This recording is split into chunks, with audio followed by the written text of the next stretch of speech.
Okey, baik. So, yang ni pula kita dah kira kan leher dia berapa. So, sekarang kita nak buat collar. Okey, so yang ni Abi pakai kain gam yang paling nipis. Kain gam tau, bukan kertas ni. Okey. So, yang pertama sekali kita bentang lah. Bentang, dan jangan lupa untuk buat collar ni kita kena ambil menyerong. Okey. So, tu menyerong tu. Okey, kemudian kita nak ukur berapa kan yang tadi kita dapat tu. So, kita dapat tadi berapa? 20 setengah. Okey, so kita buat dulu satu garisan melintang macam tu. Garisan melintang macam tu. So, kita ukur dulu. Dapat berapa tadi? Katakan dalam 10 suku kan. So, tanda lu tengah dia macam tu. Lepas tu buat lagi garis yang berdiri macam tu. Okey. Tu yang tu baru garis tengah. So, baru kita dapat separuh. So, kita ukur lagi sebelah sana. Okay. So, untuk sebelah sana tu akan dapatlah keseluruhan keliling leher tadi. Okay. So, nampak kan? Mudah ke tak? Tak susah pun. Okay. So, kita ukur. Okay. Lepas tu, kita ambil lah dia punya acuan untuk collar. Okay. Tu tanda lipatan. So, tanda lipatan tu kita letak dekat garisan yang tengah.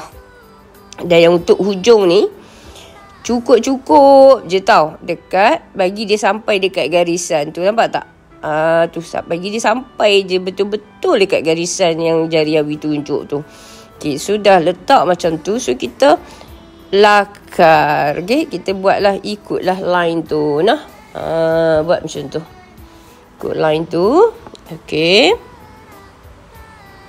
Buat pelan-pelan supaya line dia tu menjadi cantik. So, itu bahagian atas. Okay. Dan atas sekali. Okay. So, baru siap sebelah kan. So, sekarang ni kita nak terbalikkan ke sebelah sana pula. So, kita ulang buat perkara yang sama lah. Okay. Just letak, bagi cantik-cantik. Kiri kanan tu tengok, bagi elok-elok.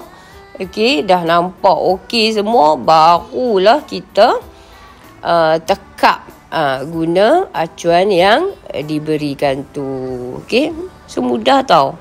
Perempuan pun kena cakap mudah. InsyaAllah boleh buat. InsyaAllah boleh buat. So, bila kita setkan dalam minda kita macam tu, InsyaAllah kita pun akan boleh buat perkara yang sama seperti yang Awi tunjuk ni. Okay. Dia sebenarnya mudah kan? Mudah. Dan akan lebih mudah apabila kita bantu minda sedar kita tu. InsyaAllah boleh. InsyaAllah boleh. Okay. Dah pun siap. So, lepas siap tu, so kita nak gunting lah pula. Okay.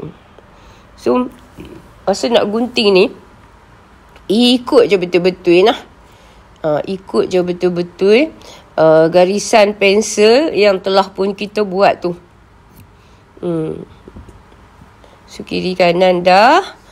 So, kita potong lah. Nak kena potong bahagian atas. Lepas tu bahagian bawah. So, dapatlah bentuk collar tu. Okay. So, perempuan boleh praktik buat. So, yang ni untuk blouse Mariam boleh.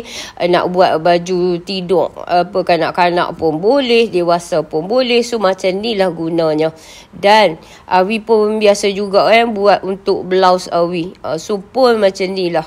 Kalau kita nak buat blouse santai-santai macam ni kan. So, kita pakai je yang kain gam yang paling nipis ni. So, dia sangat selesa dekat leher sebab dia tak kerah.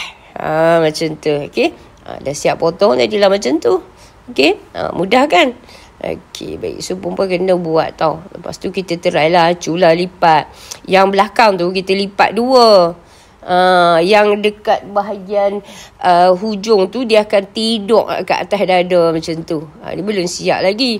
Nanti dah siap keseluruhan, bolehlah kita tengok macam mana. Okey. Okey, selamat mencuba tau. Kena buat. Mesti buat.